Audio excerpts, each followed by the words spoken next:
buenos días, República Dominicana. Es tiempo de foro de opinión. Estamos aquí un día más, gracias a Dios. Buenos días, José Ramón Rodríguez. Buenos días, David.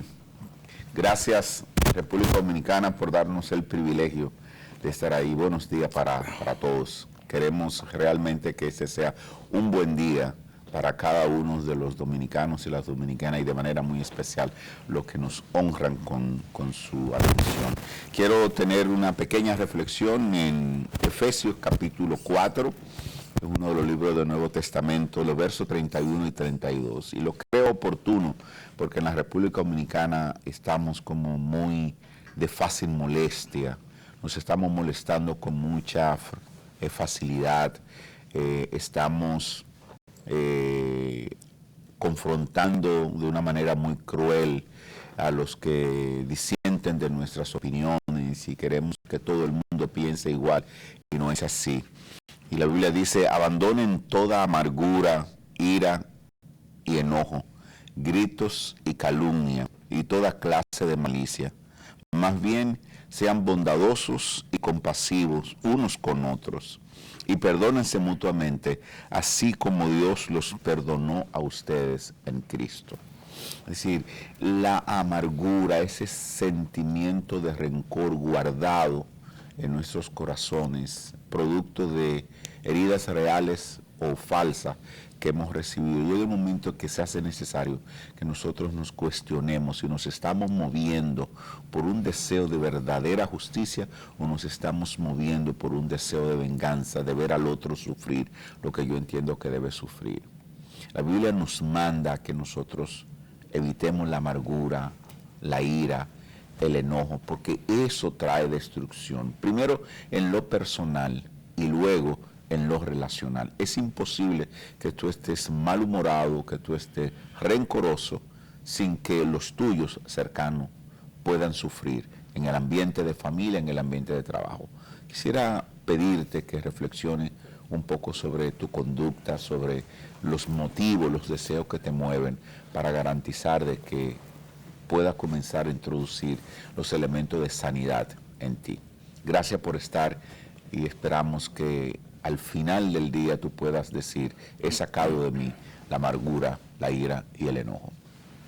Bueno, tremenda esa reflexión, José Ramón. Nosotros siempre hemos tenido claro de que aquel que odia, aquel que maldice sobre otra gente, quien sufre es el que maldice y el que odia. El otro está tranquilo. Así es.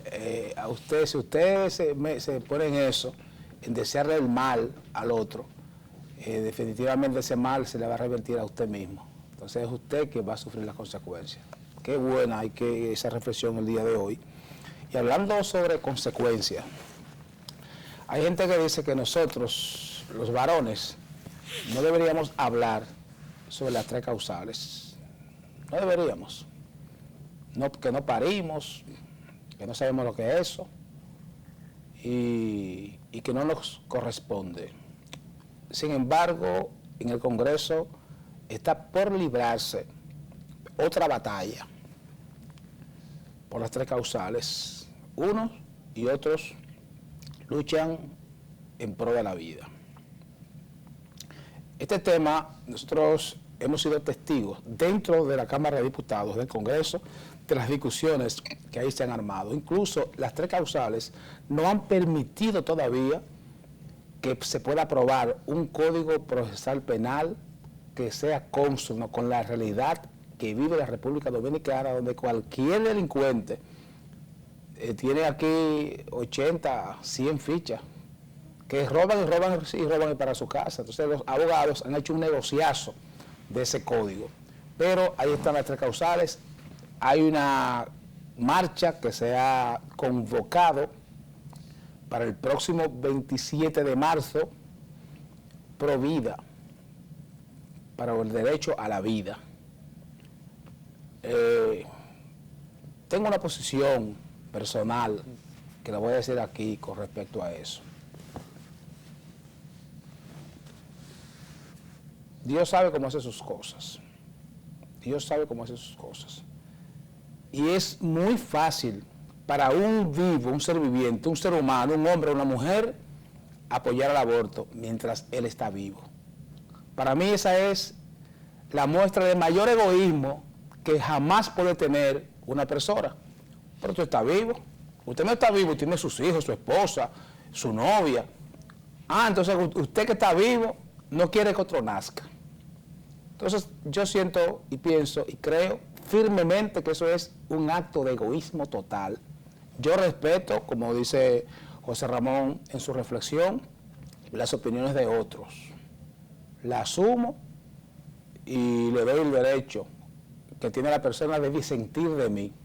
Ahora, en el caso mío, personal, puedo decir que no veo yo lógico que usted que nació, que su mamá no lo abortó, esté luchando usted ahora para que me aborten a mí o aborten al otro, aborten al que está por nacer. O sea, yo no veo eso lógico,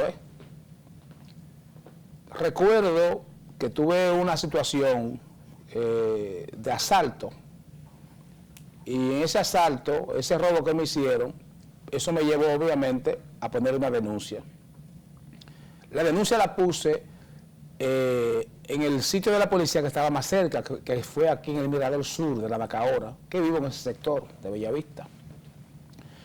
Entonces, cuando se da el caso del robo, el coronel que me atiende, que me conocía por los medios, que me hace pasar de una vez para atenderme, entablamos en lo que se identificaba el ladrón, que de hecho sí se hizo y se identificó, y sí se llevó frente a mí, y lo identifiqué también. Esa persona me dijo, yo a usted lo he escuchado a veces, no ahora, pero alguna vez he escuchado hablar sobre el aborto. Y yo estoy de acuerdo con usted. Y yo le dije a él, pero ¿por qué? Y el coronel me dijo, yo soy el número 14 en mi familia. Mi mamá tuvo 14 hijos, yo fui el último. Anteriormente la gente paría mucho, las mujeres parían mucho, no como ahora, que ahora hay una planificación, la gente se cuida más, etcétera. Pero él era el número 14 de hijos.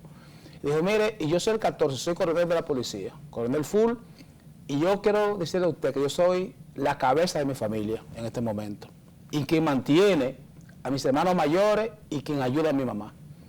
Si mi mamá me hubiese abortado, ¿quién sabe dónde estarían ellos? Me dice el coronel a mí. Entonces, por eso cada cual tiene su visión. Aquí hay ONGs, organismos, empujando, no por las 3 causales, por el aborto, como escribió don Luis García aquí, creo que la editorial sale hoy. Este es un país con tan poco control que se aprueban las 3 causales, eso es aprobando el aborto a todos niveles que estarían, olvídense de eso. Porque este país no tiene control. Probando las 3 causales, eso es aborto puro. Entonces, pienso que la familia debe estar primero. Y los legisladores, hoy por hoy, hay 128 legisladores de 190 que dicen que no aprobarán las 3 causales.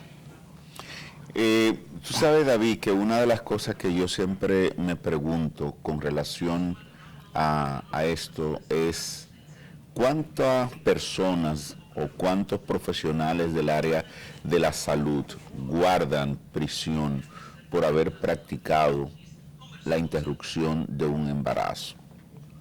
Si nosotros vamos a los tribunales, vamos a las cárceles dominicanas, nosotros no vamos a encontrar ni médico, ni enfermera, ni paramédico preso por haber interrumpido un embarazo. De hecho, y me atrevo a ser un poquito más categórico, aún la Iglesia Católica y las iglesias evangélicas en sus diferentes denominaciones, lo más que han hecho cuando la madre es amenazada por el embarazo es poner la cara del otro lado, pero en el fondo las iglesias han aprobado de una u otra manera que cuando el embarazo afecta la vida de la madre, el embarazo se interrumpe. Cuando hay un embarazo, como dicen técnicamente fuera de su centro, que puede provocarle la muerte a la madre, es una decisión técnica, es una decisión profesional.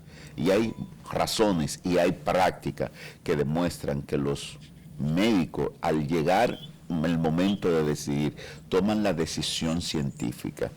Mi pregunta es, ¿por qué judicializar? ¿Por qué ponerlo en un código cuando en la práctica común eso se hace en favor de la vida de la mujer, en favor de la vida de la criatura? Me preocupa mucho que hoy lo que nosotros escuchamos y vemos en los medios es: si no apoya las 3 causales, eres asesino de mujeres. Si apoya las 3 causales, eres asesino de niños. Y para mí, ese es un problema que nosotros tenemos que resolver.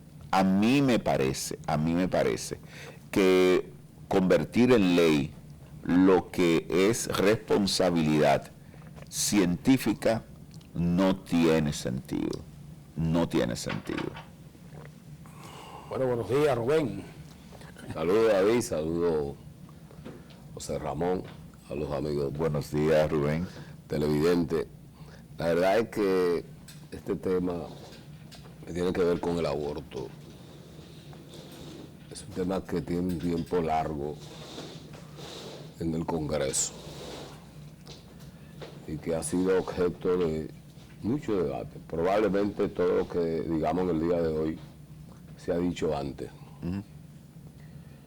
Y la gran interrogante que uno se hace, y que yo pienso que lo ha planteado públicamente la dirección de este canal,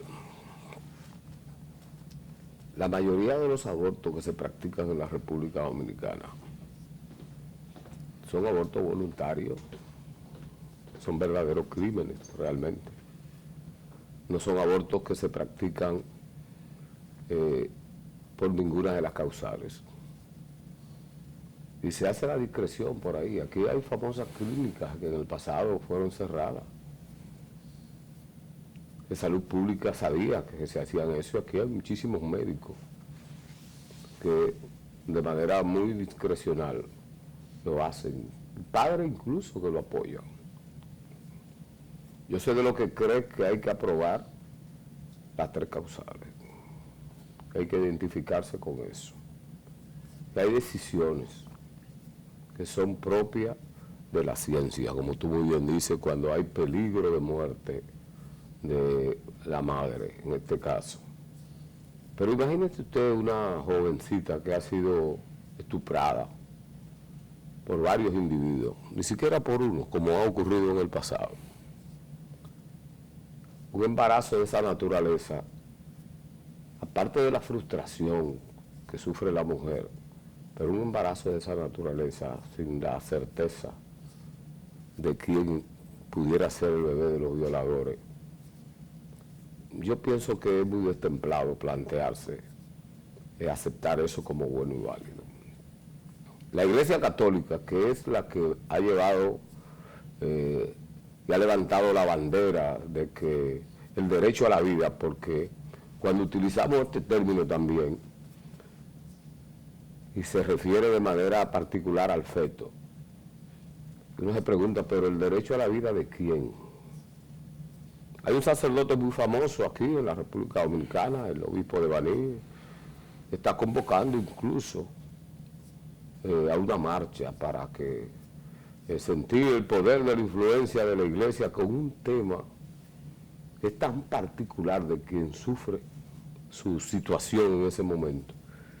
Y un tema que es tan decisivo para un facultativo, para un médico, decidir entre quién elegir, entre el bebé, la bebé o la mamá, que eso no puede ser tampoco objeto de planteamiento religioso. Yo pienso que lo más sensato es que se piense en función de lo que ocurre en países más desarrollados que nosotros.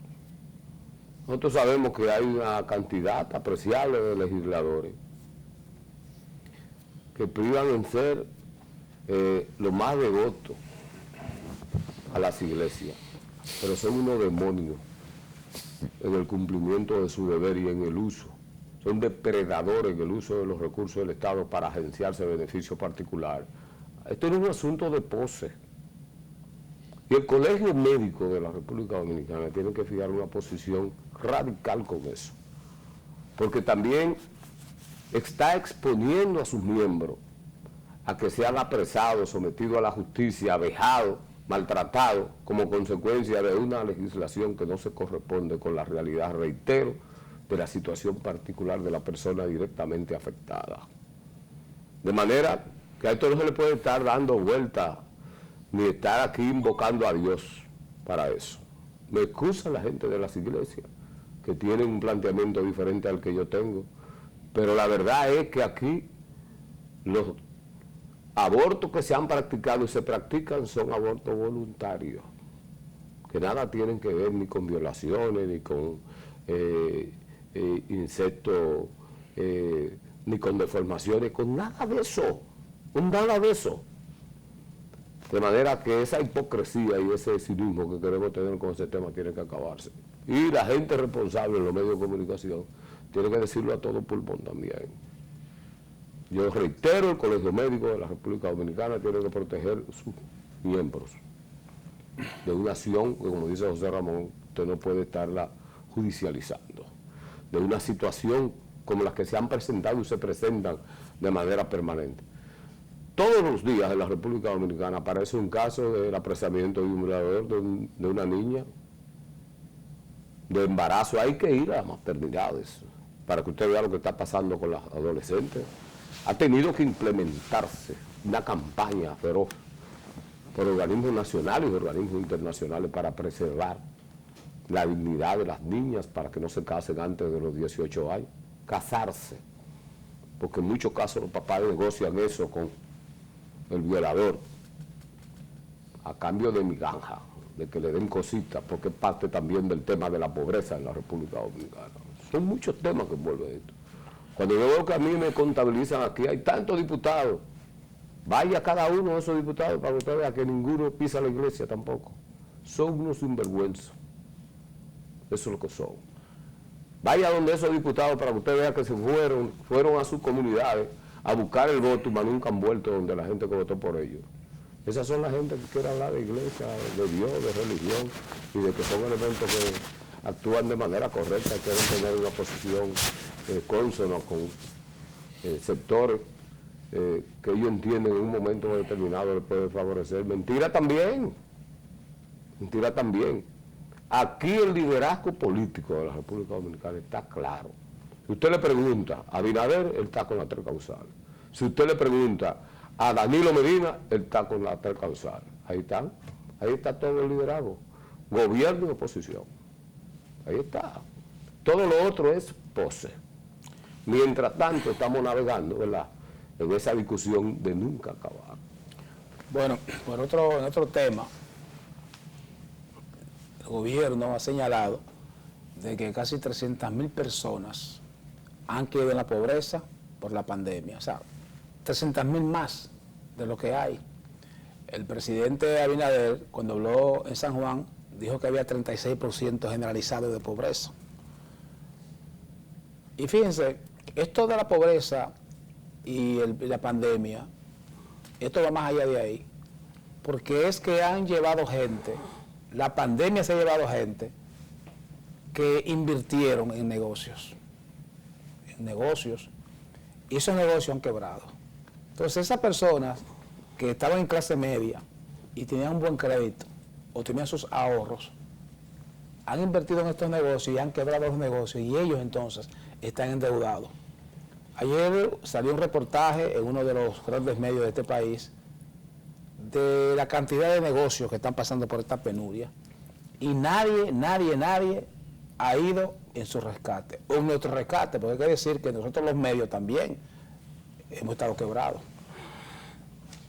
Los medios de comunicación aquí se están salvando, quizás por la educación, que por lo menos están impartiendo docencia de manera en la radio, en la televisión, y ahí hay, qué sé yo, una ayudita para los dueños de medios.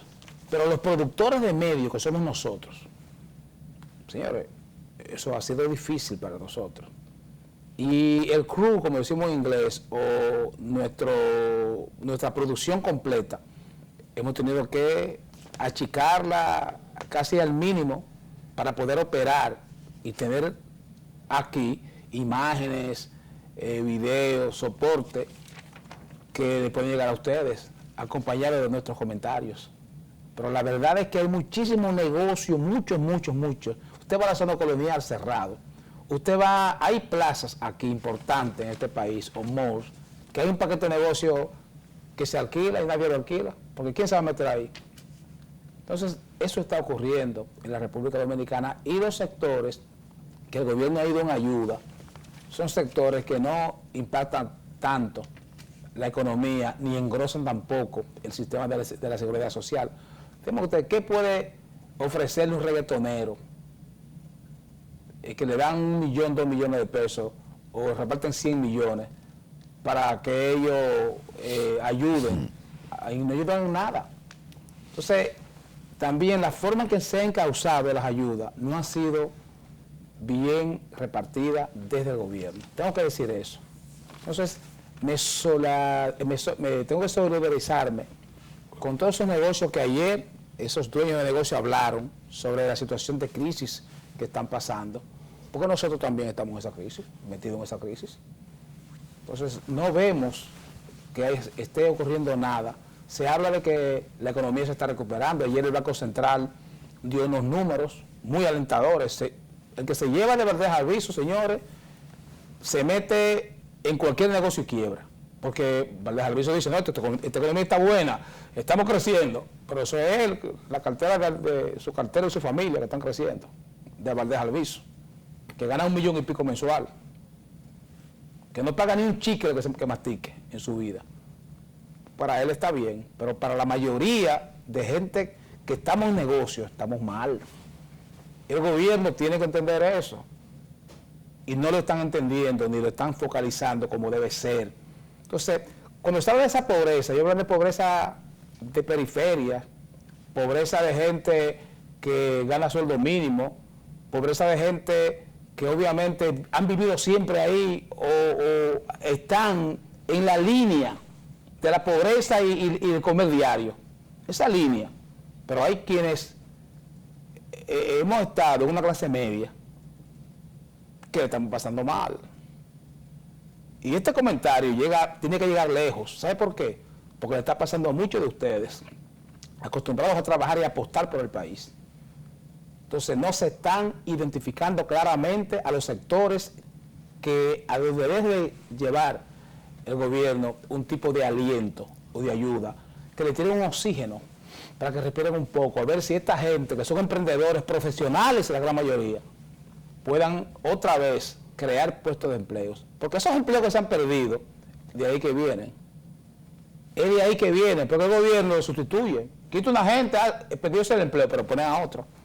Desde el sector privado es que se han salido los empleos. Y desde ahí es que viene la pobreza.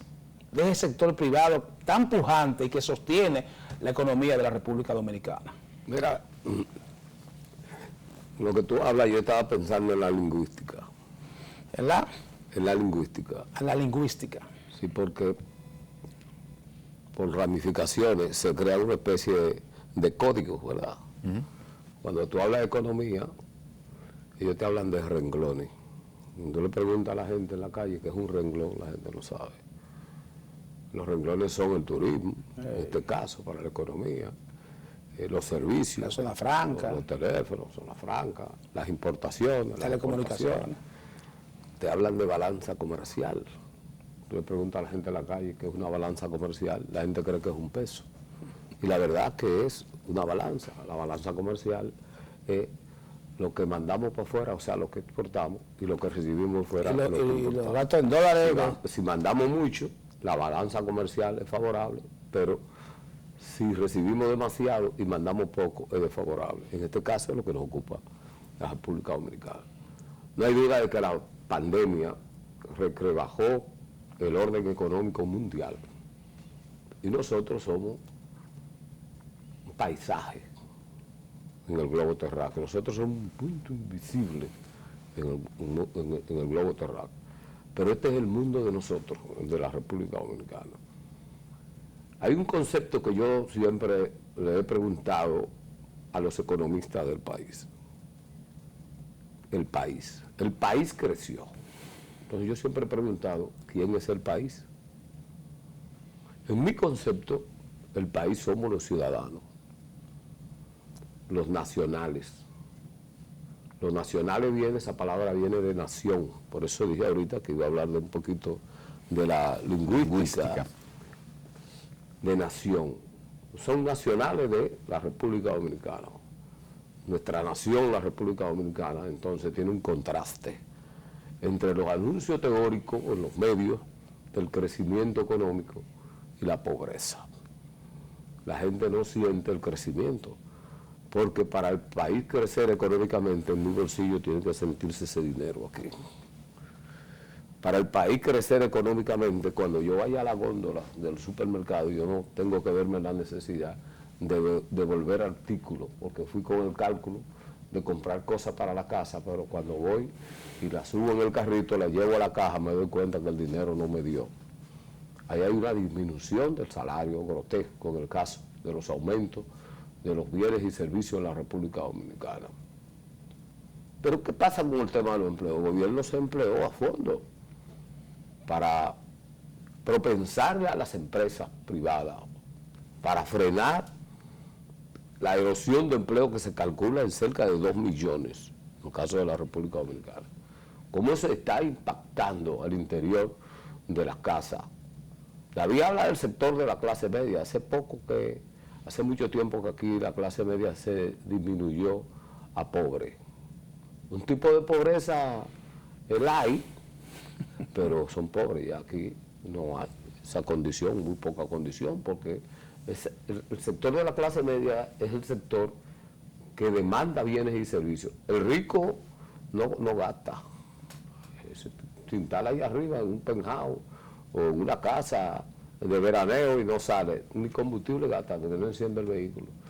Pero el de la clase media compra un carro, se compra una corbata, compra un traje, sale a la calle, se bebe un trago o a un restaurante. El pobre no puede, porque ¿cómo va a poder? Porque por eso es lo que lo hace pobre. Entonces, toda la carga ha estado sobre ese segmento que lo ha ido llevando a la pobreza de manera sistemática con las altas cargas. Y eso lo expresa las mismas estadísticas que dan las autoridades económicas del gobierno cuando dice que la cotización al Estado, los que pagan impuestos en la República Dominicana, alcanza apenas un 40%, que hay una franja de un 60% de ciudadanos que no cotiza, que no paga. Entonces, sobre la base de la clase media, que es la que gasta, porque ya vimos que el rico no gasta un peso, no escupe para no mojar la tierra.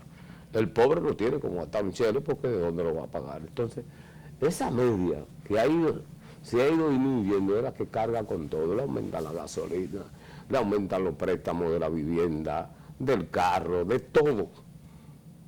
Se ha ido extinguiendo en la República Dominicana. Y con el tema de la pandemia, evidentemente, la disminución, el cierre del comercio, la falta de la movilidad económica ha acrecentado los niveles de pobreza. Aquí se está hablando de esa cifra. Aquí hay una oficina que hace muchísimo tiempo debió haber desaparecido, o poner al frente de ella una gente que realmente haga su trabajo, que es la que tiene que ver con la Oficina Nacional de Estadística. Esa gente no hace ningún tipo de estadística. Aquí hay que aplicar estadística 24 horas sobre diferentes áreas del quehacer. Aquí no se sabe nada, aquí no se sabe cuáles son las estadísticas de las embarazadas, cuál es el nivel de pobreza en el campesino, cuál es el nivel de pobreza de la gente que vive en los barrios, cuál es el nivel de pobreza de la gente que trabaja en el concho. En fin, aquí hay una serie de áreas para intervenir, para tener una idea de cuál es la realidad del país. Nada de eso se hace en la República Dominicana. Aquí vivimos, como decíamos, en el campo. Todo el que lo jugó y lo disfrutó sabe lo que es un trúncano, saltando de un cuadro a otro de manera permanente. Por eso el país necesita definir políticas públicas generales que establezcan con claridad hacia dónde va la nación, que se sepa qué es lo que vamos a alcanzar en 4 años. Nosotros aquí no podemos decir dónde vamos a estar en 4 años. ¿Dónde es que vamos a estar en 4 años? No sabemos. ¿Cuál es el nivel de planificación? Uno siente que hay una intención, que hay un interés del gobierno de hacer la cosa bien hecha. Y uno lo ve en la figura principal del presidente de la República, pero eso no necesariamente se expresa en todos los que tienen responsabilidad directa. Usted me pregunta a mí, o le pregunta a cualquier ciudadano, ¿cuál es el presupuesto de obras públicas? ¿Y dónde va a impactar ese presupuesto en este año? Yo no lo sé. Si usted me dice, bueno, vamos a hacer la circunvalación de Baní y este año la vamos a concluir, ahí hay una inversión de tanto, yo le puedo decir, bueno, ahí se van a generar unos empleos con los obreros, con el movimiento, la venta de los combustibles, la venta de comida de ese pueblo, una serie de cosas. Yo recuerdo que Danilo Medina, cuando comenzó su mandato, tomó una decisión que casi nadie la señala y la menciona, pero que debería ser una decisión universal de Estado. Y es que donde se estaba ejecutando una obra había que comprar en ese lugar los materiales, en la ferretería. Si había que comprar un clavo, era ahí que se había que comprar una dirección para dinamizar la economía de esos lugares. Yo pienso que estas son acciones que deben ser parte de la continuidad del Estado. Abinader está enfocado a hacer un buen gobierno y quiere que su gobierno no esté manchado por la corrupción. Y ha ido dando demostración, aunque se han llevado injustamente a alguna gente, ha ido dando demostración inequívoca de que el que se equivoque porque quiere, en materia moral y en materia de transparencia. Pero no lo podemos volver loco. Es muy bueno hablar de pobreza, usted en la riqueza. Bueno, yo creo, quizás para entrar un poquito no en contradicción con David, pero sí hacerle el señalamiento de que el manejo de la economía por el Banco Central parece que obedece a los estándares internacionales y ha tenido el reconocimiento de organismos internacionales de que las cosas desde el Banco Central van caminando bien. Una diferencia, Rubén, que siempre hemos tenido es entre el crecimiento económico, que es cierto, y el desarrollo y la distribución de ese ingreso. Yo creo que la República Dominicana tiene todavía una tarea pendiente de la distribución equitativa de las riquezas, que en la República Dominicana cada vez es más desigual, pero no significa que la República Dominicana económicamente no crezca. Yo creo que sí, y lo que se avisa es que la economía en la República Dominicana, por lo sana que era antes de la pandemia, va a tener la oportunidad de resurgir más rápido que en otros países. Eso es una realidad. Ahora, cuando el gobierno anuncia la realidad de 300 nuevos pobres producto de la pandemia, hay algo que yo creo que sí, nosotros tenemos que hacerle señalamiento. El gobierno ha estado anunciando en los últimos 3 meses de los ahorros que se está haciendo, y nos ahorramos esto, y nos ahorramos aquello, y nos ahorramos. En un momento determinado donde la economía necesita ser estimulada, donde el circulante en las calles debe ser el elemento que motorice que esos pequeños negocios de los que hablaba David, que están literalmente quebrados, porque no hay el circulante para que la gente compre. En la medida en el que el gobierno estimula la economía, no solo poniendo en mano de ayuda social, sino de generar, porque el gobierno es el primer comprador de la República Dominicana. Entonces yo creo que en vez de estar hablando de nos ahorramos, y cada vez que tú ves que detuvieron una compra en el Intran, que detuvieron una compra en salud pública, que detuvieron una compra allí, que detuvieron una compra en tal sitio porque no cumplía con